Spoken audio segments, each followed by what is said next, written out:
Well, hello, and welcome back to Okarga Farms here at another windy day in Oklahoma. But it's still a great day to get out and do some gardening. The temperature is a little cool this morning, but it's going to warm up to be a nice afternoon. I wanted to get you out into the courtyard and actually show you some of the hostas before they really take over. We also have some pretty much dead spaces that I really want to start filling in as well. And I'm going to be adding a lot more hosta. They just seem to do so well in this area, and there's so many other areas that I would love to have them, but because of the deer and the creeping in sun, I don't have tons of shade. This is really the ideal place. I'll also have some hydrangea that we're going to be putting in, some more hellebores, but first I had to stop and tame Peggy Martin. Last year I planted these Peggy Martin roses here to go up over the arbor, and they have already been taking off. They were probably about 2 to 3 feet tall last year when I was putting them in. Now they're up to about 5 feet, so I'm hoping by this year they'll grow a couple more feet, but I am trying to get them up. The wind just constantly beats them down here on the south side of the house, get them growing up and over this arbor. And it probably won't be long before they'll actually have their blooms out. We'll come back. I'll show you exactly what they're starting to look like once those blooms begin. But if you would come with me this morning, spend a little time here in the courtyard garden. I'm going to walk you around, show you what things look like now, then we're going to do some planting.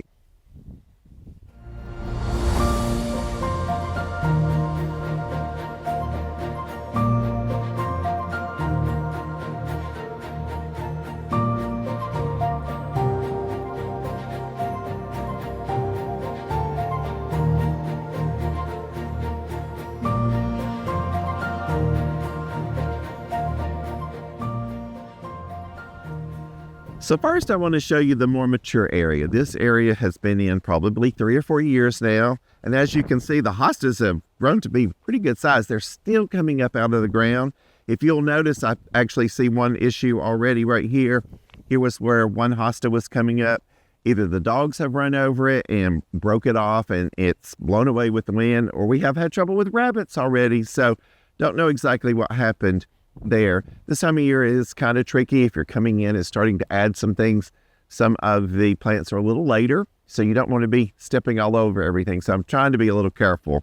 But just look at this tropical toucan ajuga. Absolutely love this ajuga. I love the bright lime green, and as you can see, the blooms are just taking off. I think this lighter color of the foliage really adds a lot of punch to an otherwise dark area right here. You know, this entire area is really covered by this cottonwood tree.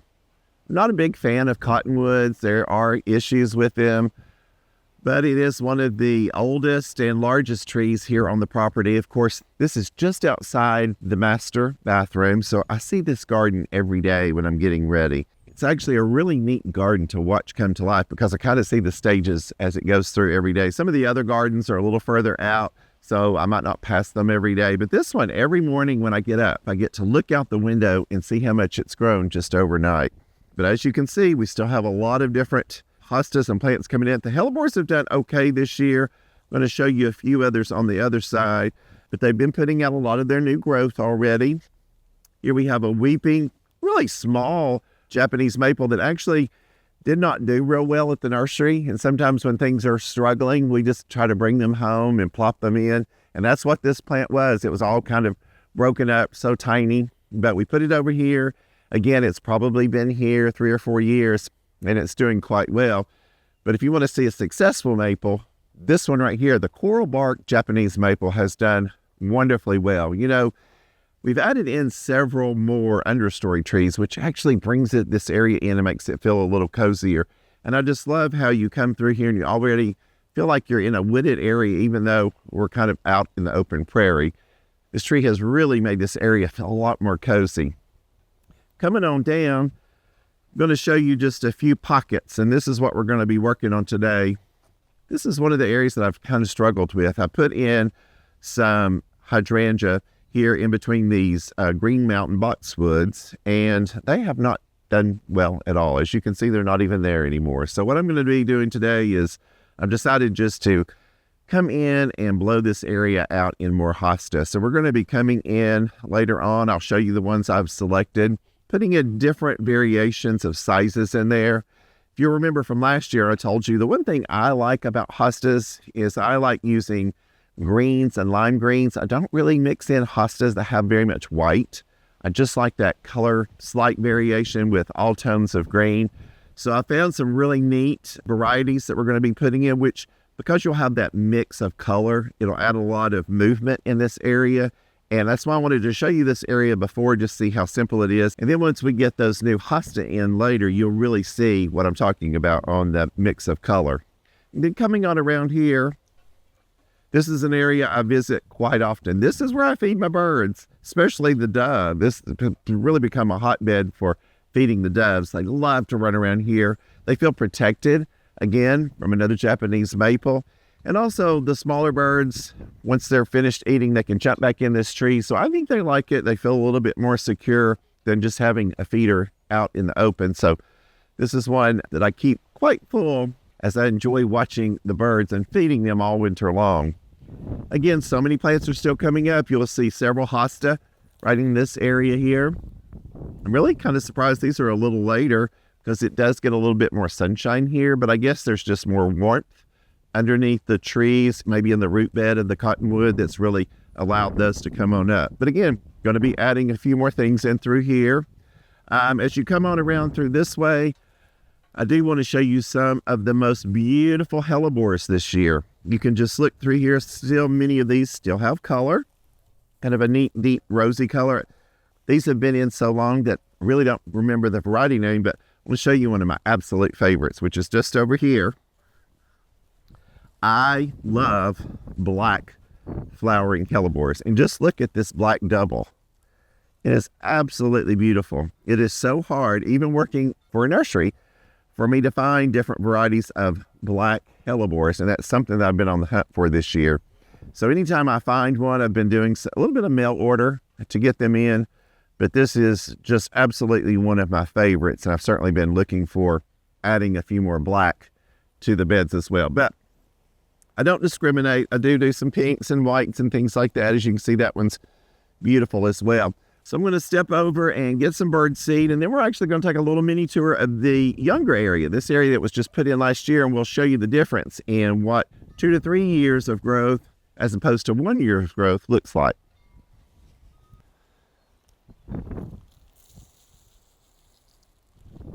So watching birds eat from this statue has been one of my greatest pleasures this winter. I'm always looking to see what types of birds are jumping in and out. And actually, I've noticed larger birds like the cardinals and the robins actually love coming over to this feeder. So it has really turned into one of my favorites. And one of the things I'm going to be doing today is adding a lot more foliage plants around this statue. But I wanted you to see before I start bringing those plants out what this garden's looking like. Again, this garden is one that we put in last spring. So these plants, of course, are much younger than the ones just over across the path. And what I'm wanting to do this year is assess what has done really well, what hasn't. I'm actually going to be changing things up. You know, I just mentioned that I had hydrangea over on the other side, which I absolutely love hydrangea, but it got no sun over there. So what I'm going to be doing is planting a different variety on this side to see if maybe getting a partial day's worth of sun is going to make a difference. Of course, this is the west side, so we get a lot of hot heat in the middle of the summertime, but I'm hoping with the trees that we have, also being a little closer to the fence, it will give them some protection and they'll thrive. So there is quite a bit of open space. As you look around, you can see. Also, I'm going to be adding plants to the planter again. The Miss Kim lilac, as you can see, it is already in bud. I would say probably maybe 2 to 3 more weeks we'll probably have the blooms actually bloom on out. But again, after I put these lilac in here on each side of the bench, it just all of a sudden brought in the cozy feeling, and I loved having them here. And they've done great. They wintered, they stayed out in these pots all winter long, getting that harsh south wind. And if you look just across the fence, you can see that the bloomerang lilac is actually just putting on its glory right now. It is absolutely beautiful. We have 3 different plants right there. We're not actually going to go out there and do much work today, but I just wanted to show you how those are going to grow and they'll start filling in. So we'll have the bloomerang lilac, then we'll have the Miss Kim lilac. And actually, it gets quite a bit of sun. It's really right here on the edge of where the shade garden begins. Looking on over here, you can still see there's a lot of room. Some plants are still coming up. A lot of the different ferns are still coming up. My oak leaf hydrangea is coming up. And then over here, the astilbe. Astilbe's actually putting on quite a bit of new growth here. Just going to be looking around, trying to assess what's coming up and maybe areas where I'm missing something. Then I'm going to come in and place some plants. We'll see how much it fills in, get those planted, and then I'll give you a tour and talk about the varieties that I've put in. So hope you'll stick around.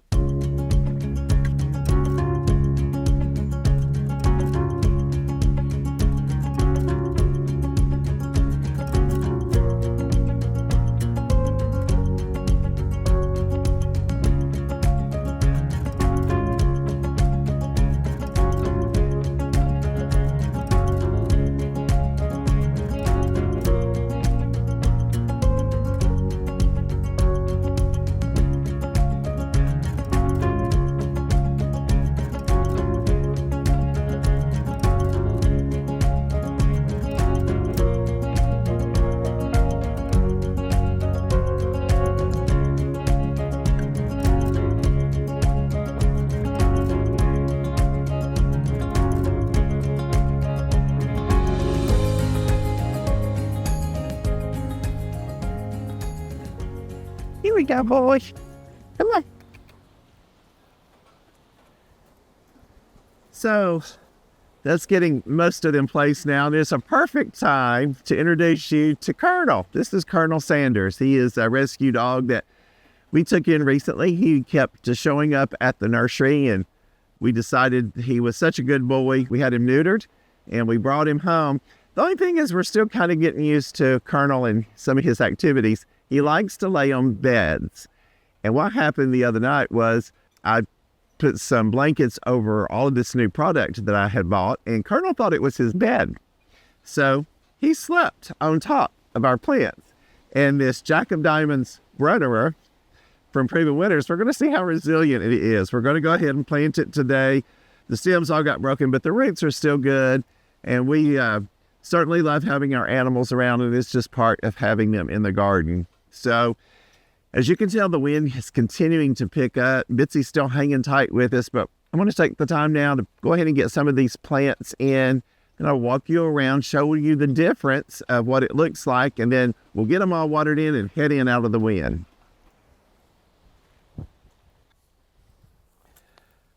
So this is a new plant for me. We're going to see how well it does. It's a Pulmonaria, and this variety is the Heaven Sent. Again, it's the Pulmonaria. Grows 18 to 24 inches tall. Want to see if it kind of will fill in this area. I love the purple blooms on this, and I love the ferny type foliage. And then right down in front, I love this low growing Virginia. And I saw this Miss Piggy variety, which is from Preppy Winters, at a local garden center other than Sanders.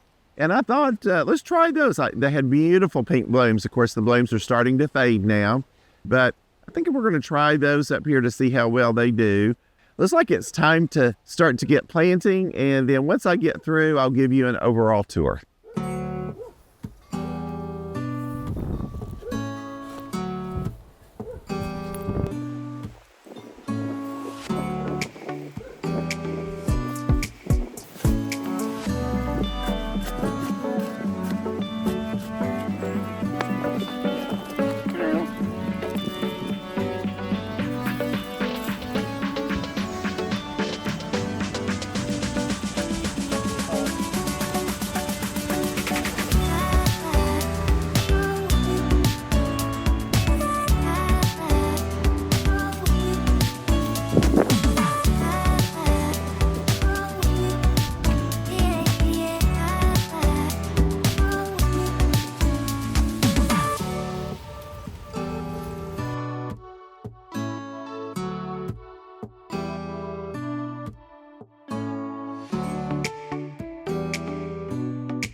Well, this is about wrapping it up for today. One reason is I've run out of plants. It always takes more plants than I realize when you have an open space, and I really wasn't planning in a certain kind of pattern. I like it more of a natural feel over here in the courtyard. So I'm going to give you a quick tour and show you the plants that I've chosen so far, and we're going to see how they perform this summer. Here in the urn, I planted the plectranthus, which of course is an annual for us. Your typical spider plant, again, can be a house plant. For us, it does actually quite well to get some sun. It's going to get dappled sun and shade throughout the day here, and I can't wait till it fills in and then all the little shoots with the little babies start coming off. I think that's going to be some great foliage that's a little bit different from the plectranthus. And then down front, the Lysimachia, creeping Jenny, as many people also call it. I love this lime green color mixed in with darker greens, and as that falls over throughout the summer, I think it's going to be a great accent to this container. And if you saw my urns that I did last year here, you might remember those moss mushrooms that I put in. Well, this year from the same collection from Super Moss comes these little birdhouses. I thought these would be so neat over here in these trees. I don't know if the birds are actually going to try to make a house in them. You can tell from today it's fairly windy. They've been kind of moving around, but I think they're just a fun accent. It's something unexpected. It brings a little bit of interest kind of midway. You have the lilac, which is up top, and then you have your annuals down below. So I just thought it might be kind of fun to see how these would weather throughout the summer. And then as you can tell, we've gotten everything planted here in the garden. We just finished watering things in. One plant I'm really looking forward to watching this year, this is the Double Down Hydrangea from the Bloomables collection. You know, we get such intense heat here in the summertime, but this again is going to be kind of dappled sun and shade. These get 3 to 4 feet wide and tall. They have a beautiful double bloom, and I think if they can sustain the stress of the summer, I can watch them, keep them watered really well till they get established and all rooted in.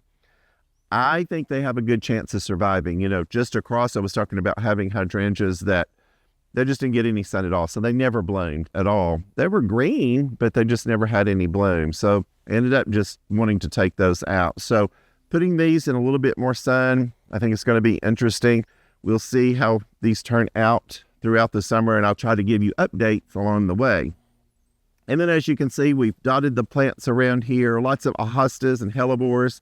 This hosta here was one that really caught my eye. Again, I love that chartreusey green with the dark green foliage. This one's called Forbidden Fruit. I think it was 15 inches tall and wide, 15 to 24 inches tall and wide. So it'll be a nice fill in throughout this area. And then coming on around through here, you'll see that I've added a few more hellebores in this area. Again, a darker foliage type hellebore, one of my favorites. And then another hosta that I've added down here with, again, just this really shocking bright color. This one is called the Stained Glass. Again, about 15 to 24 inches tall and wide. I love the light limey green foliage. I think it's going to be a great standout because all of these are a little bit of a darker green foliage. Of course, Miss Piggy Virginia is a little darker as well. And then situated just over next to it is this Pulmonaria. Again, a new plant for me. I've never grown it before. We're going to see how well it does.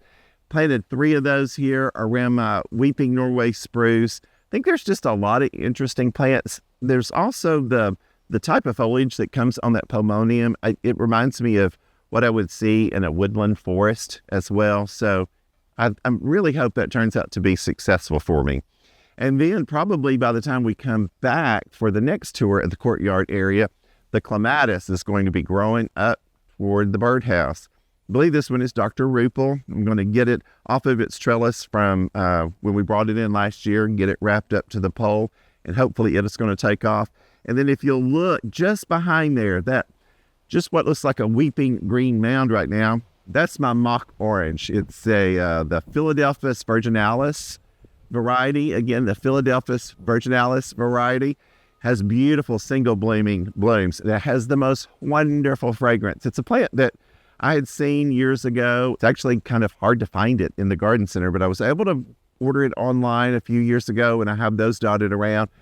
And again, when we come back and tour this garden, I will definitely have to show you just how beautiful that plant turns out to be. So again, it's starting to fill in. It takes a lot of plants when you're kind of filling in an area. I didn't realize how many it was going to take.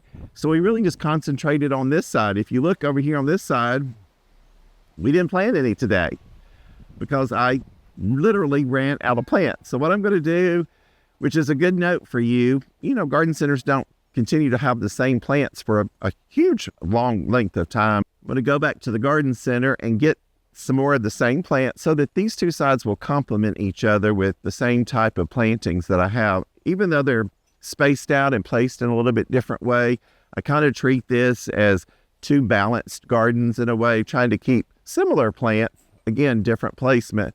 But I don't want this side to be completely different from this side. It was good to kind of go ahead and get this first round in and then see exactly what plants I'm going to need. Let's continue on around and go over to the wall, and I'll show you what I've placed over here.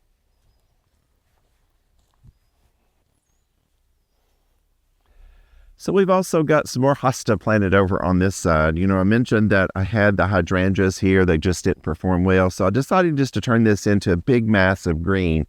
And certainly the hostas will help fill this area in.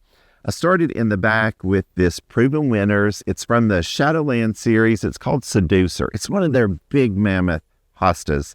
It gets about 36 inches tall and wide, so it's really going to fill in this area. And I think having one at the center toward the back is going to be absolutely beautiful, and it'll actually carry a lot of weight with having these boxwoods on either side. It's going to be a large hosta, and it will kind of fill in like a normal shrub would. And then down front, again, carrying same hostas that are over on the other side. We did the stained glass hosta, which is this wonderful chartreusey green. We've dotted those around on this side. There are a few ferns that are left in here from last year. I see some astilbe. And then this runnera, which Colonel slept on, we went ahead and planted it. I think it'll come on out. The roots will certainly take off.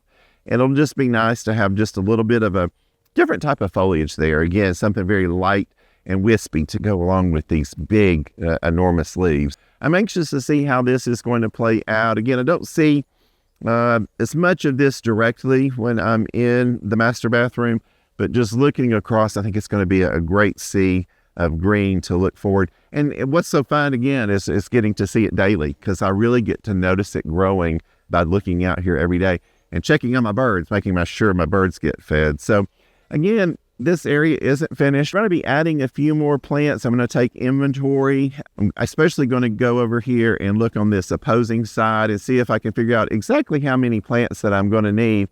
Let's go back over this way and we'll get things wrapped up.